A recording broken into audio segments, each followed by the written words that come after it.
Naval Air Station Key West, located on Boca Chica Key, is a crucial military airport in Florida. Its IATA code is NQX, if you're looking it up on flight trackers. The base lies just 4 miles east of Key West Central Business District. NAS Key West is primarily an air-to-air combat training facility. Fighter aircraft from all branches of the U.S. military use it year-round. The favorable weather and nearby aerial ranges make it ideal for training. These training ranges feature the P-5 Combat Training System, or P-5 CTS. This system tracks and records every aerial maneuver. The data then gets used to debrief pilots after each exercise. Beyond combat training, NAS Key West supports national security operations. This includes providing resources for the Department of Defense. It also helps the Department of Homeland Security, especially the Coast Guard.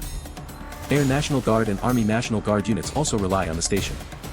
Even other federal agencies and allied military forces use its facilities. Several tenant commands are based at the air station. Fighter Squadron Composite 111, known as VFC 111, is one. Strike Fighter Squadron 106 also has a detachment there. The U.S. Army Special Forces Underwater Operations School trains at NAS Key West. Headquarters for Joint Interagency Task Force South, or JIATF South, is also located there. The Navy's presence in Key West dates back to 1823, when it stopped piracy. The base expanded significantly during the Mexican-American War in the 1840s. Key West played a major role in the Spanish-American War in 1898. During World War I, the base expanded again to supply oil. NAS Key West became a prime year-round training facility for naval aviation.